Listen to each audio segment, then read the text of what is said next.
Welcome back to part 4 of our video series on clinical oncology research. In our last video, we discussed how a patient goes about enrolling on a clinical trial.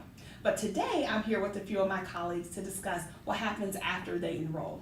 So Jessica, can you tell me a little bit more about the coordinator role and what involvement you have with the patient? Yeah, so our role as clinical research coordinators is to make sure that the clinical trial protocols are being strictly followed. So these protocols have a lot of details about how to treat a patient, how to manage their side effects, how to order their testing, when to order their testing, all that kind of stuff. So what we do is we make sure that everybody in the building that has a role in this patient's care, whether that's physicians, nurses, pharmacy, lab, research department, make sure that they all know how to follow that protocol so the patient is treated properly. So first and foremost, we want to make sure that our patients are safe on clinical trials, and then also we want to make sure that we are collecting reliable and valid data because that data is eventually what leads to treatments in the future for oncology patients. So how often do you see a patient when they enroll in a clinical trial? It differs depending on what the protocol requires, but I'd say on average probably every 2 to 3 weeks, and anytime they visit the facility in between then. So we're in constant contact with them, we're always calling them, we're seeing them face to face. We keep a very close relationship with these research patients.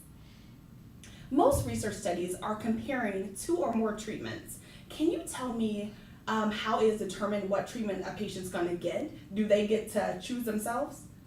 So no, they don't get to choose themselves. What happens is as soon as a patient signs consent to go on study, there's a process called randomization. And what that means, basically in layman's terms, is that there's a computer program that assigns the patient by chance to either one arm or group or the other. And that's used to kind of eliminate the bias. So in a simple randomization design, there could be 2 groups that you could be assigned to. One is essentially the new drug, which would be known as the investigational group, and the second group could be the standard of care drug, which is a drug that's already approved. It's the drug that's proven to be known to work. That's kind of how the basis of how randomization works.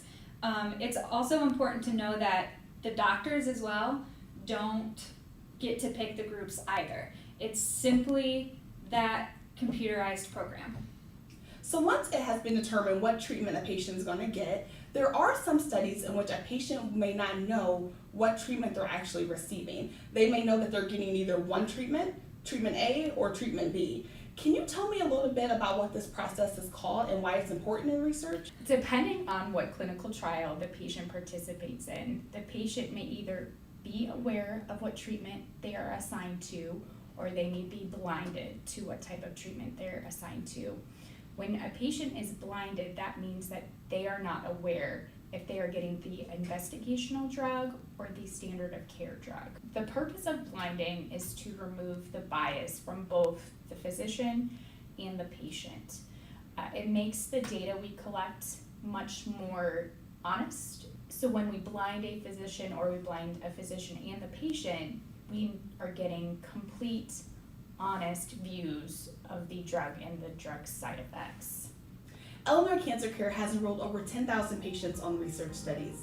It is through clinical trials that we are able to provide our patients with tomorrow's treatments today.